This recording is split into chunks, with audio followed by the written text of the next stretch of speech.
Okay, maybe we'll get to see him shine. Here we go. Resist. Resist. Let's see. Let's see if we can finish this off. This is it. This is the test. Okay, our boy over here is hurt a little bit, but that's okay. As long as he doesn't get attacked. Are they going to go after the Apothecary? Berghoff, the new guy? Are we going to be able to finish this? Extra turn, extra turn, extra turn, extra turn. Look at that. Speed boost. Okay, good. I'm glad this is happening. Even if we die, I don't care. You're going to see. I don't think we're going to die. I think we're going to beat this. Extra turn, extra turn, speed boost, speed buff, decrease cooldown from the passive, the support passive. You saw it right there. Welcome back, everybody, to Raid Shadow Legends. We're looking at the most in-game Apothecary here, or maybe he's the best Apothecary in the game if we had the banner here of 96 resistance. It's the only thing we're missing. So I did a guide on this guy on November the 10th. We went through Faction Wars with Apothecary, Torel, and Elfguard, and Uncommon, and he had the same gear set on him, except he didn't have this ring. We were missing this ring, and we got it recently, so now he's got a 15% chance to prevent a skill from going on cooldown.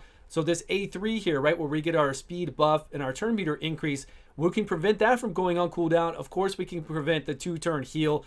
It comes up very quickly. Along with his masteries here, this is actually super crazy because with those extra turns, we have him doing his A3 more often. We have him like reapplying and having the buff expire where he's getting a turn meter increase. This all gels really well together. Plus, we're almost at 300 resistance, and that's what you want with him, right? To make sure that he can shrug everything off. He doesn't get a decreased defense. He will always be there standing, taking turns, being that Energizer Bunny, healing your guys, boosting everybody much faster than the other team. It's pretty insane what he can do here. We do have crit rate here, HP, speed, and then, of course, we've got whatever they've given us. We've got HP. Okay, we're doing really well. Here, if we had 30 more resistance, so if we had the 6-star one, we would have 96. And with that 30 more, we would be well over 300, which is what we want. If we're well over 300, we don't have to worry about hardly anything in the game. And what we're hoping to see is him take multiple turns over and over, of course, with the Relentless. Any support in Relentless is super powerful in this game if they don't need a lot of other stats. If they don't need a crazy amount of accuracy, resistance, or with him, it's easy, right? All we need, and you don't even have to have, is resistance. And if you have that resistance, it's great. I mean, I've got my Warlord built this way for Void Tower, Doom Tower. Hopefully he'll be able to do some amazing stuff because we've got Warlord in here with enough accuracy. He's well over 300 resistance. I also have my Blind Seer set up this way, and it's always worked really well. For in-game Relentless gear on these type of support champions, keep cycling through everything. Let's check it out. Let's see what can happen. We're going to go over to Fire Knight, see what he can do here. Now, it's Relentless, right? So we're looking for the Relentless procs. We're looking at a 15% chance to reset the cooldown on what he does. Okay, Relentless proc. There we go. Extra turn. Already.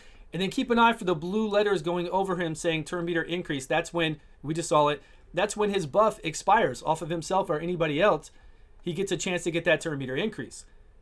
With taking additional turns, with keep resetting his A3, and then healing anybody he needs to if he were to be able to, if he needs to heal somebody, right? But with this team, I didn't want 5-minute battles. I didn't think it was necessary for you to see what an in-game most beast Apothecary could be like with a 5-minute battle. It would be kind of cool if we captured, like we're just doing live runs right now. If I did 100 battles and then watched through all of those, try to find the ones where he gets that little circle above him from resetting. Nope, it wasn't there. I was hoping it would pop up. Resetting the not having the skill go on cooldown. We'll see that big circle over him, and then seeing him take an additional turns. Like, look, fish for all those there, additional turn meter increase. Look at his turn meter. It's already way back so high where he almost went over Allure again, but he did go over. He went in front. Plus, he's really fast, right? He's at 295 speed. So we've got an Apothecary in Relentless. He's got the Bizarre gear. I can't even remember what it's called to not put it on cooldown. He's at 295 speed. He's almost at 100% chance to crit because whenever we crit with his heal, so it's a massive amount of HP, which I don't really necessarily care too much about because he heals so well anyways, but it's nice to have. It's nice to have the whole total package with him. Let's go into Ice Golem, see if we can make this one last a little bit longer and get, like, I didn't see a reset the cooldown. I didn't see any of that happen, and I do use him quite often, so I see it myself a lot, but again, it'd be one of those things where I need to capture it on camera for you guys to see it. But we'll do some runs. We'll do some runs till we see it. It's going to happen, right? It's going to happen. We have a 15% chance. We are definitely taking extra turns. You're seeing that happen quite often. So if you do have a support champion like Apothecary or Blind Seer or somebody like that, right? Warlord, And you can get them at the accuracy they need. Like on my Warlord, we're at 220 accuracy. We're over 300 resistance. We've got Relentless on them. It's a beast, right? We were sitting there. I mean, what they can do already is amazing. Apothecary is just like on his own is the top tier best rare. I think he's the best rare out there. Up there with Cold Heart, you know, we got Bellower and the rest. But for support, he is the best rare. He is just too amazing.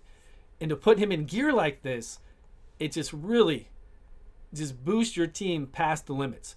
So you yourself might have some good Relentless gear. The thing is, just put him in Relentless gear. You don't have to really worry about, there we go. We got a cooldown reset there. Put him in Relentless gear, your Apothecary. Just let him fly. Give him those speed boots, HP gloves, HP chest. Don't worry about crit that much. If you can't get the crit there, we don't need it. He's still going to heal you. He's still going to take additional turns, and we're going to be in trouble here. Oh, no, we're okay. It wasn't that bad. Okay, we have decreased attack up. I thought we were going to die, plus everybody looked low, and then they had a decreased defense on them. And I don't think our Sandlash Survivor has used her. I think she might have used her passive. I don't know. I wasn't looking. Anyways, use it. It's really amazing. No, she just used it just now. It's amazing what he can do on his own. So it's really going to be amazing if you put him in that Relentless gear. If you have these artifacts in the bazaar, if you're able to get a hold of them that don't put skills on cooldown, I think it could really help you out. Now, if you have all that, you might already be at in-game and you're not too worried about it. You still might use your Apothecary in Fire Knight, and if you use him there, for sure do it. For him doing, like, mine is so fast that he will do 6 attacks regardless. Oh, we're in trouble there. Okay, he'll do 6 attacks regardless. Okay, then maybe we'll get to see him shine. Here we go. Resist. Resist. Let's see. Let's see if we can finish this off. This is it. This is the test. Okay, our boy over here is hurt a little bit, but that's okay. As long as he doesn't get attacked. Are they going to go after the Apothecary? Bergoth, the new guy? Are we going to be able to finish this? Extra turn, extra turn, extra turn, extra turn. Look at that. Speed boost. Okay, good. I'm glad this is happening. Even if we die, I don't care. You're going to see. I don't think we're going to die. I think we're going to beat this. Extra turn, extra turn, extra turn, speed boost, speed buff, decrease cooldown from the passive, the support passive. You saw it right there. Turns. I mean, he's just too fast too. He's fast in turns. I can't tell if he's taking additional turns or he's just too damn fast. Okay, we're not, look, we're shrugging off everything because of the resistance. Extra turn, extra turn.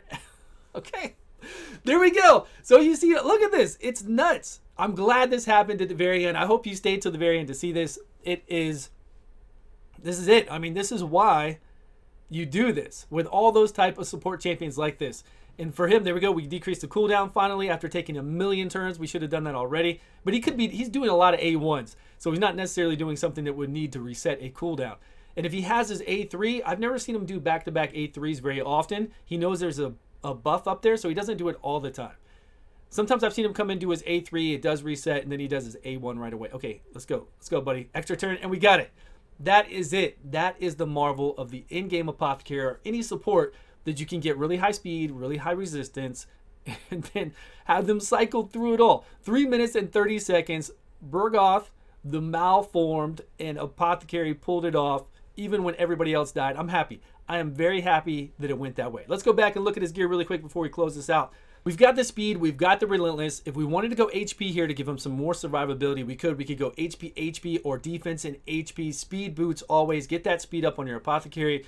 Resistance, because he doesn't need anything. We don't need accuracy on Apothecary, so get that high resistance. Get the 300 resistance. Even for faction wars, it's great. Whatever you can with the rings. HP or defense is fine. You're not trying to, if you wanted to get damage out of Apothecary, you would go with Giant Slayer Mastery here and try to get damage out of him. But I want that resistance. I wasn't able to push hard enough on the gear with what we're doing, so I wanted to come down here for resistance. We get a possible turn meter increase here when our allies are hit. We get the turn meter increase here with a rapid response. We have a possibility to get that when they fall off. We've been resetting cooldowns with Cycle of Magic, plus we're going through the ability so quick. We get to extend the buff. We get to take less damage if he is hit. It's crazy. Thank you so much for watching. I appreciate your time. We'll see you all on a video soon.